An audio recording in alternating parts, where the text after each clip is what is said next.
She whispered into the phone, "He's in the house." Then, the line went dead. No one has seen her since. No fingerprints. No forced entry. No trace. This is the real-life story of a 23-year-old woman who vanished after making one chilling 911 call. And what investigators found next will shock you. Stay with us, because this case is still unsolved. It was a quiet Thursday night in Bloomington, Indiana. 23-year-old Emily Reese had just gotten off work. She ordered takeout, watched a few episodes of her favorite Netflix show, and texted a couple of friends about weekend plans.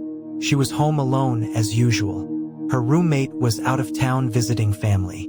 At around 11:48 p.m., her phone activity stopped. No more messages sent.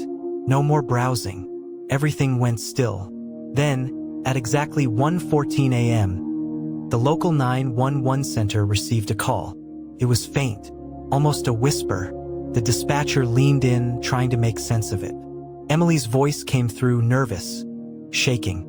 She said, "I think someone's inside. I heard footsteps." Then came silence. The dispatcher responded, "Ma'am, stay on the line. Can you tell me your location?" But no answer, just a quiet breath. And then the call dropped. It lasted 18 seconds, 18 chilling seconds.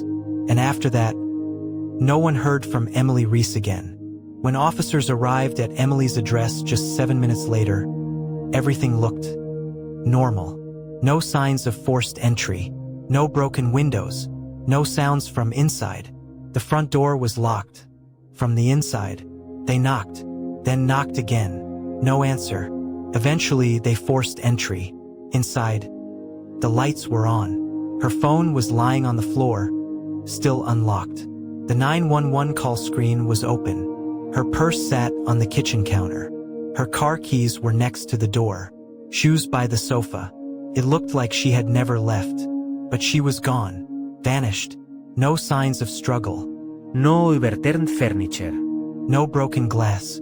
Nothing to suggest violence. Officers swept the house twice. Bedroom? Empty.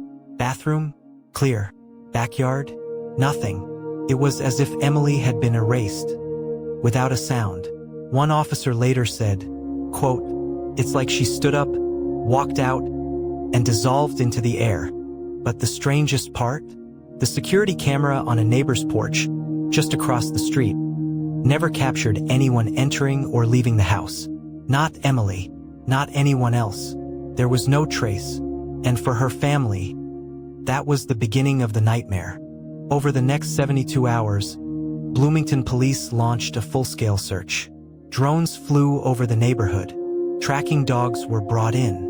Volunteers combed through wooded areas, streams, and abandoned buildings within a 5-mile radius. Nothing.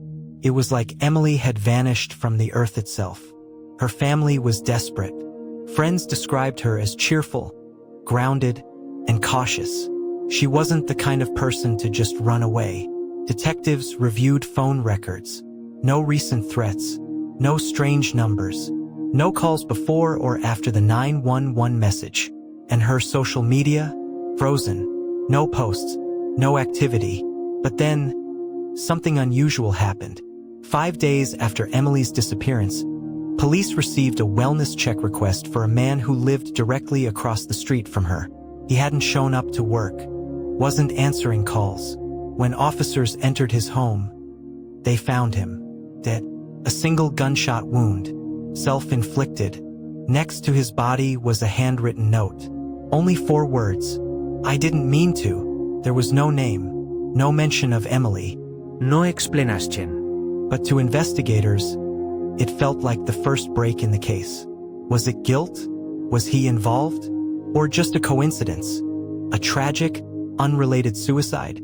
Detectives weren't sure, but they started digging. The man across the street, his name was Thomas Beck. 52 years old. Lived alone. No criminal history. Kept to himself.